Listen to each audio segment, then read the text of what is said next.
Few events in human history have shaped civilization as profoundly as what happened at Calvary nearly 2,000 years ago. The crucifixion of Jesus Christ stands at the intersection of faith, history, and human experience, drawing the attention of scholars, skeptics, and believers alike across countless generations. But what actually happened during those final hours? What does the evidence truly tell us? Today, we begin a remarkable journey into one of history's most examined and debated moments. This is not simply a religious story. It is a historical event supported by multiple layers of evidence waiting to be carefully examined. Together, we will explore historical records, archaeological discoveries, and scriptural accounts to piece together a comprehensive picture of what truly unfolded at Calvary. Whether you are a devoted believer or a curious skeptic, the evidence surrounding this story deserves serious, thoughtful attention. Let us begin. That collision of politics and religion created the conditions that made his trial and crucifixion almost inevitable. Around 30 to 33 Anno Domini, Judea was a Roman province simmering with tension. Roman occupation brought military control, heavy taxation, and cultural suppression that deeply offended Jewish sensibilities. The Jewish people longed for liberation, and messianic expectations were running extraordinarily high. Politically, the region was governed by Pontius Pilate, a Roman prefect known for his brutal and inflexible rule. Religiously, power rested with the Jewish high priesthood, particularly under Caiaphas, who carefully maintained a fragile peace with Rome. These two forces, Roman imperial authority and Jewish religious leadership, were constantly negotiating dominance. Into this volatile environment stepped Jesus of Nazareth, whose growing influence and radical teachings threatened both establishments simultaneously. His popularity among common people made him dangerous. Beyond Scripture, secular historians provide compelling evidence that Jesus was a real historical figure. Roman historian Tacitus, writing around 116 AD in his work Annals, referenced Christians who suffered under Nero, stating their name came from Christ, who was executed by Pontius Pilate during the reign of Tiberius. This is one of the most valued non-Christian references to Jesus in ancient history. Jewish historian Flavius Josephus, writing in the late 1st century, mentioned Jesus in his work Antiquities of the Jews, referring to him as a wise man and noting his crucifixion under Pilate. These independent accounts, written by historians with no theological motivation to support Christian claims, firmly establish that Jesus existed, gathered followers, and was executed under Roman authority. The historical record outside the Bible powerfully corroborates what Scripture has always maintained. Following the Last Supper, Jesus led his disciples to the Garden of Gethsemane, located on the Mount of Olives just outside Jerusalem. All four Gospels, Matthew, Mark, Luke, and John, record what happened next. Judas Iscariot arrived with a large armed group, described in John's Gospel as a cohort of Roman soldiers alongside Jewish temple officers. A Roman cohort could number anywhere from 200 to 600 men, indicating this was no casual arrest. Judas identified Jesus with a kiss, a prearranged signal. Under Jewish law, an arrest required proper identification of the accused, making this detail historically consistent. Roman soldiers were likely present because the Jewish authorities needed imperial cooperation to pursue a capital charge. Luke, himself a physician, uniquely records that Jesus healed the ear of the high priest's servant Malchus, cut off by Peter during the confrontation, a remarkable detail suggesting eyewitness sourcing. Nevertheless, the Sanhedrin's involvement reflects the genuine religious threat many leaders believed Jesus represented to established Jewish authority and tradition. This body consisted of 71 members, including chief priests, elders, and scribes, presided over by the high priest Caiaphas. The central charge leveled against Jesus was blasphemy, specifically his claim to be the Son of God. According to Jewish law recorded in the Mishnah, blasphemy carried the death penalty. However, historians note several irregularities in these proceedings. Trials involving capital punishment were typically forbidden at night and during festival periods. The speed of the verdict also raises questions. Scholars studying Second Temple period legal customs confirm that proper trials required multiple hearings across consecutive days. Whether these rules were strictly followed in the 1st century remains debated. After the Sanhedrin condemned Jesus, they brought him before Pontius Pilate, the Roman governor of Judea. For centuries, some skeptics questioned whether Pilate was a real historical figure. That changed dramatically in 1961, when archaeologists excavating the ancient city of Caesarea Maritima uncovered a limestone block bearing a remarkable inscription. Known as the Pilate Stone, this artifact clearly references Pontius Pilate as the prefect of Judea, providing undeniable archaeological confirmation of his existence and official role. This discovery aligned perfectly with the Gospel accounts describing Pilate's authority over capital punishment cases. Roman governors held the exclusive power to authorize executions, which is precisely why Jewish leaders brought Jesus before him. Pilate's famous hesitation, his offer to release a prisoner during Passover, and his eventual authorization of crucifixion all reflect documented Roman administrative and political practices of that era, lending remarkable historical credibility to the Gospel narrative. Now that we have examined the trials, we turn to the execution method itself. Crucifixion was one of the most brutal forms of punishment ever devised by ancient civilization. Romans reserved it specifically for slaves, rebels, and the worst criminals, designed not just to kill, but to humiliate and terrorize. For centuries, some questioned whether crucifixion was as described in historical accounts. Then in 1968, a remarkable discovery changed everything. Archaeologists excavating a tomb in Givat HaMivtar in Jerusalem uncovered the heel bone of a man named Yehohanan, dating to the 1st century. An iron nail, approximately 11.5 centimeters long, was still driven through the bone, with fragments of olive wood attached. This single discovery confirmed that crucifixion victims were indeed nailed through their feet, exactly as the Gospel accounts describe regarding Jesus. The archaeological record had finally given us undeniable physical proof of this horrifying execution method practiced throughout Roman-occupied territories. From the place of judgment, Jesus was forced to carry his cross through Jerusalem's crowded streets toward the execution site. This route, later called the Via Dolorosa, meaning way of suffering, has been walked by pilgrims for centuries. But what does historical and archaeological evidence actually tell us about this journey? Modern scholars debate the precise path, largely because Jerusalem's first-century layout differs significantly from today's city. The traditional 14 stations of the cross emerged during medieval times, though the route's general direction aligns with reasonable historical reconstruction. Archaeological excavations have uncovered first-century street levels beneath modern Jerusalem, confirming the city's ancient infrastructure. Scholars believe the journey covered roughly 600 meters through densely populated areas. The Gospel of Luke records that Simon of Cyrene was compelled to carry the cross, suggesting Jesus had already been severely weakened by the brutal flogging he endured beforehand, a detail consistent with Roman execution procedures. To truly understand what happened at Calvary, we must examine what Jesus physically endured. Medical studies on crucifixion trauma paint a devastating picture. The Roman flogging alone, administered with a whip embedded with bone and metal, would have torn flesh to the bone, causing severe blood loss and shock. The crown of thorns pressed into the scalp triggered intense bleeding from the highly vascular tissue there. Carrying the crossbeam, likely weighing around 80 pounds, would have been agonizing for a body already in traumatic shock. When nails were driven through the wrists, they struck the median nerve, causing unbearable burning pain. Death by crucifixion typically came through asphyxiation, as the victim could no longer push upward to breathe. Physician and researcher Frederick Zugebe conducted extensive studies confirming these physiological realities, helping us understand the full weight of suffering endured at Calvary. Among the most fascinating pieces of physical evidence connected to the burial of Jesus is the Shroud of Turin, a linen cloth bearing the faint image of a crucified man. Currently housed in Turin, Italy, this cloth has captivated scientists, historians, and theologians for centuries. Its recorded history traces back to 14th century France, though many believe its origins extend far earlier. In 1978, a team of American scientists known as the Shroud of Turin Research Project conducted extensive testing, revealing pollen traces from the Middle East and bloodstains consistent with crucifixion wounds.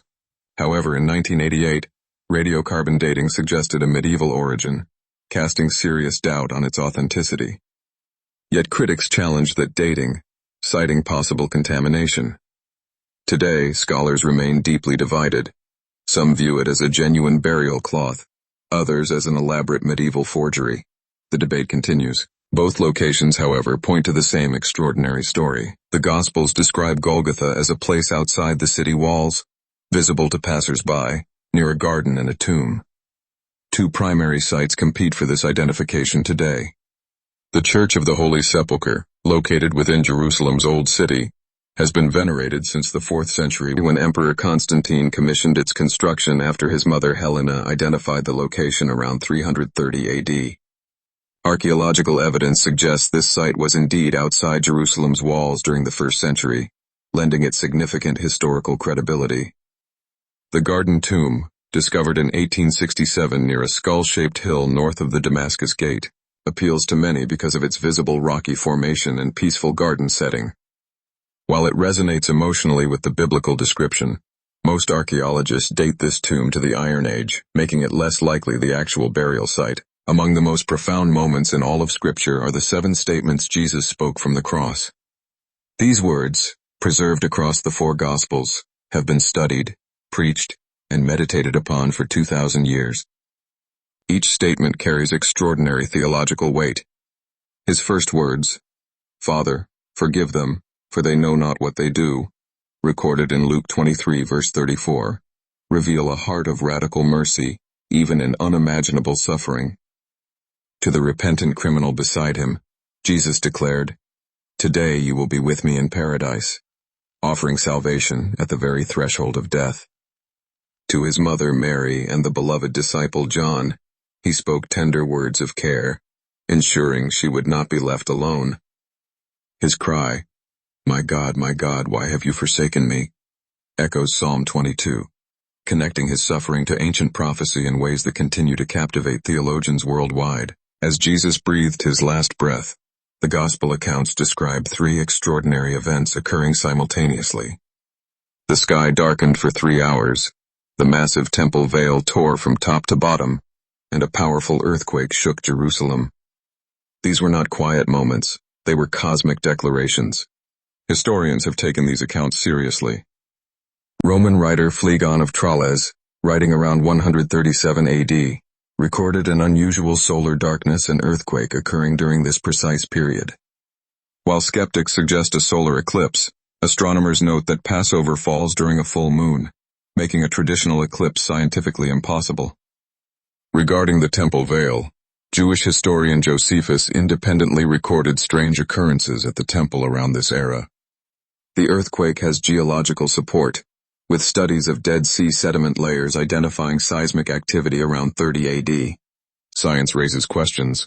History whispers confirmation. Following the crucifixion, all 4 Gospels record that a man named Joseph of Arimathea requested the body of Jesus from Pontius Pilate for proper burial. Historically, this account carries significant plausibility.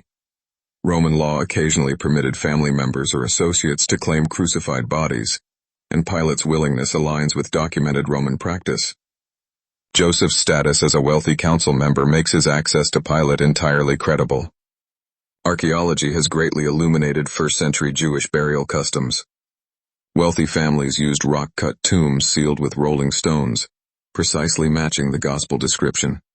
Excavations near Jerusalem have uncovered numerous such tomb structures dating to this exact period, including the famous Garden Tomb area.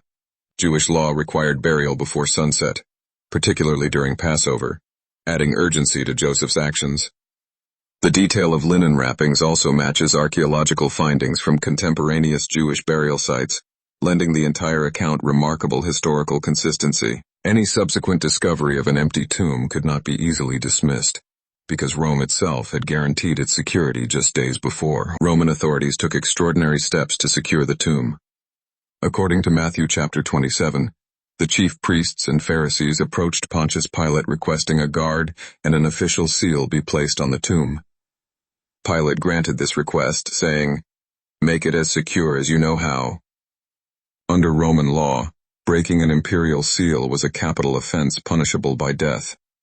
The soldiers assigned were not temple guards but trained Roman soldiers, men whose lives depended on fulfilling their duty.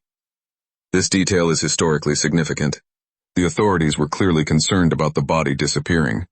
Ironically, by securing the tomb so thoroughly, they actually strengthened the resurrection claim. When the tomb was found empty on that first morning, the response from Jewish authorities is extraordinarily revealing.